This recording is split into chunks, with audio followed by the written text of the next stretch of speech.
Behind the Adani Group's house of cards, juicy fees for Wall Street banks.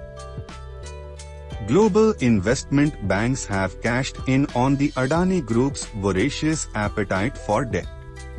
Now their client is accused of pulling off the largest con in corporate history. Last summer, after the Adani Group completed its $10.5 billion leveraged buyout of a cement business from Swiss firm Holcim, Gautam Adani, the conglomerate's mastermind and then world's fifth richest man, boasted to the Economic Times that his relationship banks Barclays, Deutsche Bank and Standard Chartered Bank had fully funded the deal. Those relationships may come under strain following the publication of short seller Hindenburg Research's explosive 32,000-word report, which alleges that the Adani Group and its principals have engaged in a years-long scheme of fraud and stock market manipulation. The Adani Group has denied all wrongdoing and says it is considering legal action against the investment firm. Founded in the 1980s as a commodities trading firm, the Adani Group has grown into a $23 annual sales conglomerate with 7 publicly traded firms involved in energy, industrial and logistics businesses across India. The family-run enterprise has close ties to Prime Minister Narendra Modi, and its access to loans from Indian banks has largely funded the firm's acquisition-driven growth. In recent years, however, U.S. and European-based investment banks have stepped up to help the Adani Group raise billions of dollars through equity sales, refinancings and US dollar debt offerings. In addition to the Adani Group's relationship banks, JP Morgan, Bank of America Merrill Lynch and Credit Suisse have all brokered deals on behalf of Adani-owned companies.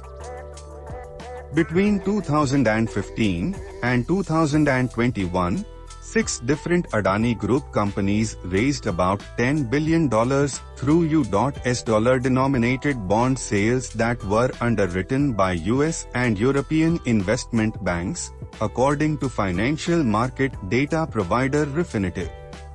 Of these 18 bond offerings, 14 were done between May 2019 and September 2021.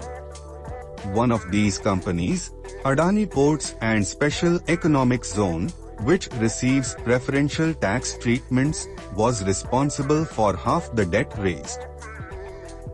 These figures do not include the Adani Group's debt issued in rupees and other currencies. The conglomerate had about $27 billion in outstanding liabilities as of March 2022.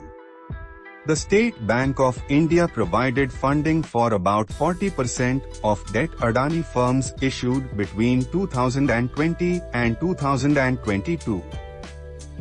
Leverage is at the heart of Hindenburg Research's fraud allegations. The Adani Group companies and Adani-owned offshore shell companies lend each other money as a way to launder money and cook their books, Hindenburg alleges. Hindenburg homed in on several loans between Adani entities, including a $253 million loan from a Mauritius-based shell company, which appears to be controlled by Gautam Adani's brother, Vinod Adani, to a private Adani-owned entity, which then lent $138 million to Adani Enterprises, a publicly traded company. In another instance, Emerging Market Investment DMCC, a United Arab Emirates-based entity with virtually no online presence, inexplicably had $1 billion, which it lent to Mahan Energen, a subsidiary of Adani Power.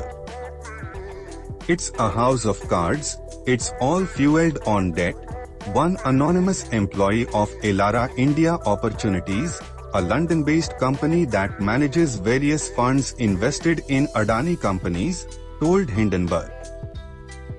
concerns about the Adani Group's debt load have long shadowed the company.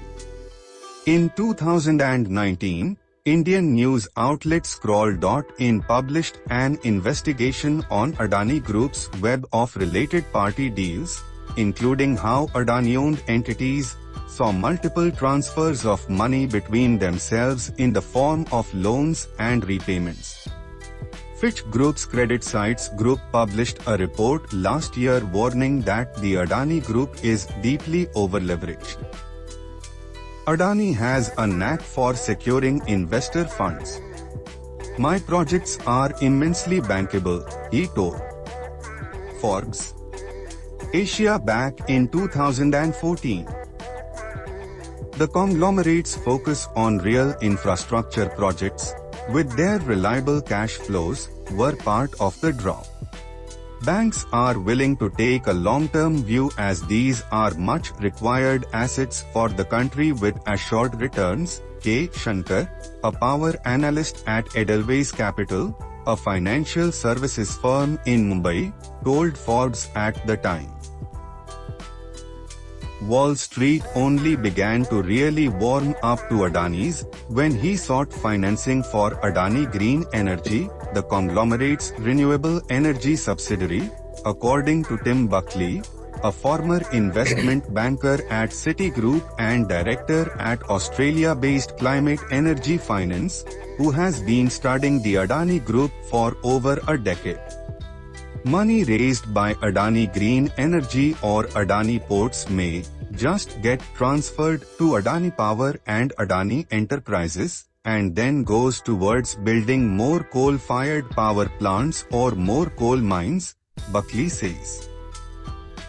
As of June 2021, over $420 million of Adani Green Energy shares were owned by a Cyprus-based entity, New Lena Investments, which allegedly is owned by Adani Group executives, according to Hindenburg. That offshore holding effectively allowed Adani Green to skirt Indian regulations that require listed companies to maintain a non-promoter public float of at least 25%, alleges Hindenburg.